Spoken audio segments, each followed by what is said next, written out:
If you are watching this, I bet you may identify as spiritual but not religious. Likely. And the rejection of organized, institutionalized religion is often righteous. But I wonder if in that rejection, you and I have thrown out some of the best medicine, and it is spiritual community, which is this month's series. The technology of sacred community, the spiritual technology of sacred community.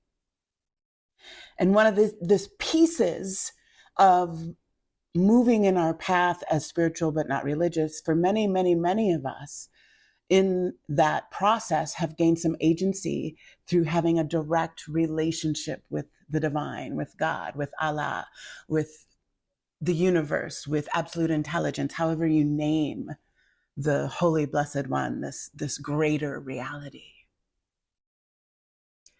But there's only so far you can go alone on that path. And to know the wholeness of God, to know deeply the divinity that you are and that the greater reality is, we need each other. And so this month, we are going to get into the sacred technology of spiritual community. And one of the ways we're going to do that is through sacred study. I'm offering the last class of the year beginning September 10th. I would love to have you there. It's an opportunity for you to sort of be the study of your own spiritual life. How can you design a spiritual life and spiritual practice that is unique and perfect for you? So it's an 8-week class starting September 10th. You can go to our website to get signed up. It is by love offering. There is no set cost for this course, and I would love to see you there so that you and I can get into deeper community together and get some of this technology. So for this series, I have a blessing for us. May we have the courage to reach when it feels easier to retreat, to reveal when it feels safer to hide, to co-create a sacred space where our wholeness is not just welcome, but needed. May we remember that the divine is not only found in quiet solitude, but in the holy clamor of being known and loved in community. James Baldwin said, "Love is the work of mirroring or magnifying each other's light." And that's what spiritual community offers. It's this place where we can witness and reflect, but not to judge one another, but to bless and be blessed. I'm Reverend Amani Malaika, and I am so glad you are here. If you are new, welcome. If you are returning, welcome.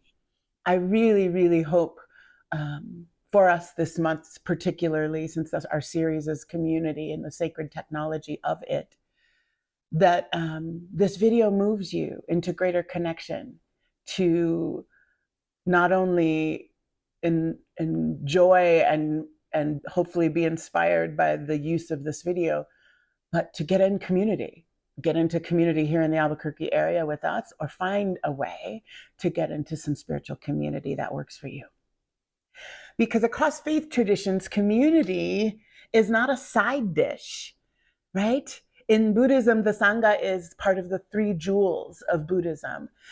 Before Jesus ever gave a sermon, he went out and gathered disciples and students to build community with. In indigenous culture and all indigenous cultures, sacred wisdom and sacred practice happened in circles and covens and in ceremony. There was no isolation. There was no solo practice. Community was the heart of all of these faith traditions and indigenous cultural traditions. And it wasn't just civic togetherness, it was spiritual togetherness. There's a study going on right now, a long-term study of the well-being of people across the world, and they're studying thousands and thousands in 22 countries. And one of the key elements they found in the first 5 years of study is that the people who are experiencing the greatest well-being, and it's got a bunch of measures that measure that beyond material wealth, far beyond material wealth. But the folks who are experiencing the greatest well-being are folks who are in spiritual community at least once a week. Not just civic community, not just friendship community, not just work community, or even service-based community, but very specifically spiritual community. And I want you to know that there's a technology in that you get to have in a way that works, that doesn't have to be institutionalized, that doesn't have to be oppressive, that doesn't have to have harm in it. Now, we might bump into each other. We might experience discomfort and maybe even some pain and disappointment, but that's part of the technology, is blessing that when we bump into one another, is to know with intention our own divine nature and the divine nature of our connection, because there is only one life and separation is an illusion.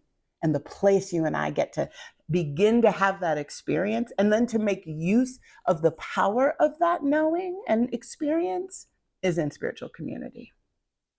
And I know right now, if you've read my blog this month, I talk about, how I've been experiencing the sort of impulse to retreat and isolate and kind of shut down the noise of the horror of the world, and so many of our experiences.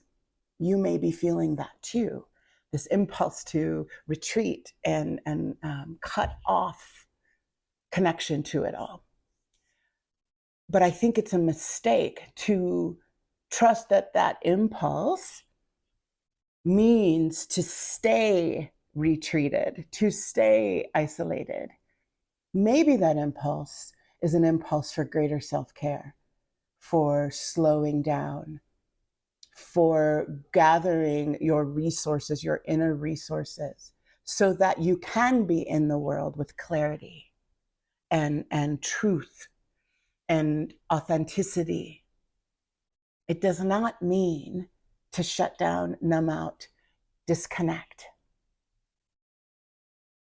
I think that impulse also can show us in this moment in history when it all feels really loud and really crazy and really heartbreaking. And maybe you are experiencing the results of systemic crumbling in your own life with, crazy expensive stuff you're finding in the store, or, whatever that may be for you personally. This inclination to go within and to turn down the noise is a beautiful impulse. There's something in you that is trying to love you and care for your being, your well-being. So in that, I hope you are turning within. I hope you are finding the center of yourself so that you can then move into greater connection in your life and your relationships and know who and when to be in connection. And the way that we begin to know God is in that inner place, in our direct relationship. That's one of the beautiful pieces of unplugging from religious systems and oppressive systems and finding our own divinity in our own bodies, in our own beings, in our own wisdom. Rev. Angel Kyoto William calls it our own signature of truth. And man, I want you to have that. I want all of us to have that. But in that signature of truth, in that place that you find within in your own spiritual life and your own spiritual practices, if you are connecting to the wholeness and the oneness and the divine, guaranteed you will be moved if you choose to listen, if you choose to feel the impulse to move towards greater belonging. There is no other possibility, because the divine is collective. The divine is the whole thing, all of life, all of us.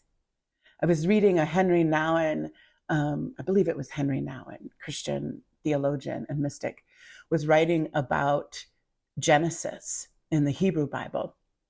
And the original language of that text of the creation story in Genesis refers to God as us, as they, as we, because the nature of divinity, the nature of the holy is the collective. It is all of us. It is the whole thing. It is life. It is creatures. It is humanity. It is weather. It is seasons. It is the seen and the unseen, the mystery. And so when you begin to get into deeper relationship with that through your own spiritual practices and your own spiritual life, you will have an absolute divine appointment with connection to make real your inherent belonging to the whole, to the holy whole. And that is why spiritual community is critical to knowing God. And the awesome, awesome part of what begins to happen in very intentional community, and I'm not saying all spiritual communities provide this, we know that they don't, but intentional spiritual community, what you get to help co-create with intention, not only helps you to come into contact with the divinity that you are and the greater reality that is the divine's life as life itself. You get to know more deeply the divine, but the divine gets to be known more deeply in the community through our coming together, through you, through us. That's why the blessing in this series is, may we have the courage to reach out to one another, even when we feel like retreating.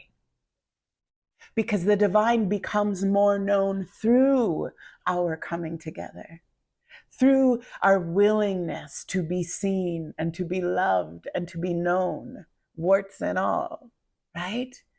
In our holy wholeness, which includes it all. Which is why I love the more accurate translation from Genesis, that God is translated as a we, not a him, not a her, but a we. And us, the sacred we. There is the technology inside intentional spiritual community.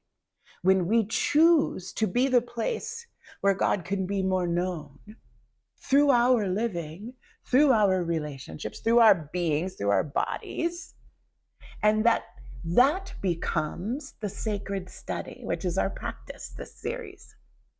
And the sacred study can be sacred text, absolutely, can be song lyrics, can be yourself, can be the sacred study of your inner life, of your relationships, the sacred study of being in community and connection with humanity, can be the sacred study of your garden, of trees, of breath. When we choose to look deeply into the heart of a thing, of a you, of a me, of a we. This is sacred study, and that is our practice this month. So I want to share with you, I have a writing practice, and in my writing practice, I use writing prompts. And I was writing recently on a prompt that related to knowing myself as we. And through the writing, I found myself writing, because it's a free writing timed thing, I don't stop. I found myself writing, but how will I know? How will I know true belonging and connection? How will I know? Which then immediately brought me to Whitney Houston, because duh, how will I know? Just trust your feelings. How will I know? Just trust your feelings.